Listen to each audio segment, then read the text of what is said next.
Bonjour, je suis Julien Lezès, lecteur d'âme et lecteur akashique, praticien énergéticien depuis 30 ans, fondateur de l'Akasha Academy. Bienvenue sur mes discussions podcast. Profitez de ces connaissances et laissez-moi vos commentaires. Chaque problème qu'on vit au quotidien, chaque situation qui nous bloque, n'est peut-être pas ce qu'on croit. Et si ce qu'on pense être la cause n'était en réalité qu'une conséquence? Tu veux dire que on pourrait passer à côté de la vraie source de nos problèmes, simplement parce qu'on regarde au mauvais endroit? Exactement. C'est un peu comme essayer de réparer une fuite d'eau en essuyant le sol sans jamais chercher d'où vient la fuite. Tant qu'on ne trouve pas la source, le problème persiste. Et aujourd'hui, on va explorer cette idée en profondeur. Comment distinguer la cause de la conséquence? Et pourquoi c'est essentiel pour avancer? Il est vrai qu'on a tous tendance à se focaliser sur ce qu'on ressent ou ce qu'on voit dans l'instant présent.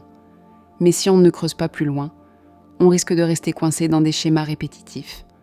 Prenons un exemple simple. Imagine que tu te sens constamment stressé au travail. Tu pourrais penser que ton stress vient de tes collègues ou de ton patron, mais en réalité, la cause pourrait être bien plus profonde. Peut-être que c'est lié à une peur de l'échec ou à une pression que tu t'imposes toi-même. Ces causes peuvent se manifester sur différents plans, physiques, mental ou instinctifs. Et souvent, elles sont interconnectées. Une cause physique, comme un manque de sommeil, peut affecter ton mental et ton instinct, et vice-versa. Ou c'est un peu plus compliqué parce que ces plans ne sont pas toujours faciles à distinguer. Par exemple, si tu te sens mal à l'aise dans une relation, ça pourrait être dû à une expérience passée qui t'a marqué physiquement ou émotionnellement. Mais ça pourrait aussi être un blocage mental, comme une peur irrationnelle que tu n'arrives pas à surmonter. C'est vrai. Et parfois, on ne réalise même pas que ces blocages existent. On se contente de gérer les conséquences sans jamais chercher à comprendre la cause. Mais alors, comment est-ce qu'on peut identifier ces causes?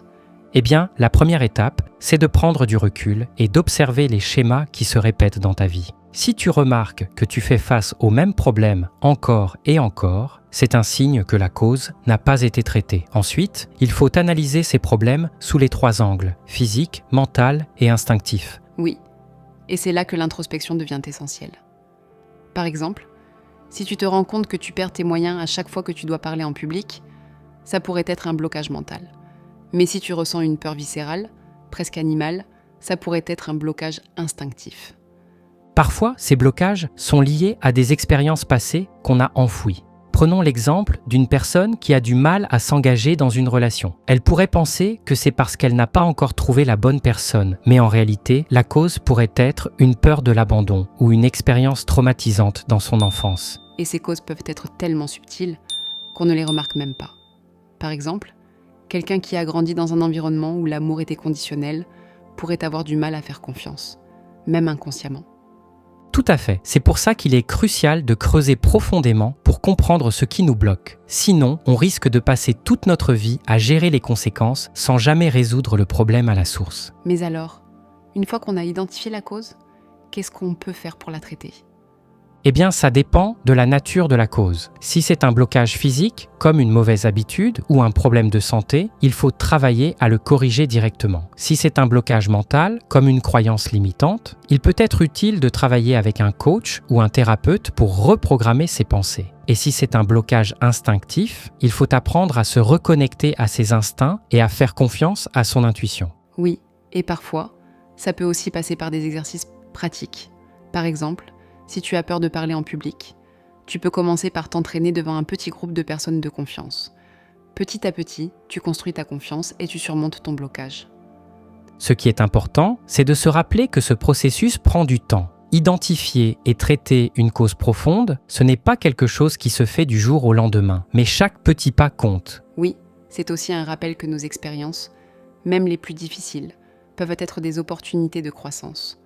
En affrontant nos blocages, on apprend à mieux se connaître et à vivre de manière plus authentique. Pour conclure, je dirais que la piste solution, c'est de rester curieux et ouvert. Ne prenez pas vos problèmes à leur valeur superficielle. Creusez, explorez et cherchez toujours à comprendre ce qui se cache derrière. Oui, et surtout, n'ayez pas peur de demander de l'aide si vous en avez besoin. Parfois, un regard extérieur peut faire toute la différence. Merci de nous avoir écoutés aujourd'hui et bon courage dans votre réflexion. Merci à tous et à bientôt pour une nouvelle discussion. Si ce genre de sujet vous intéresse, je vous invite à rejoindre ma communauté privée, Le Refuge. Elle est totalement gratuite. Vous avez le lien dans la description.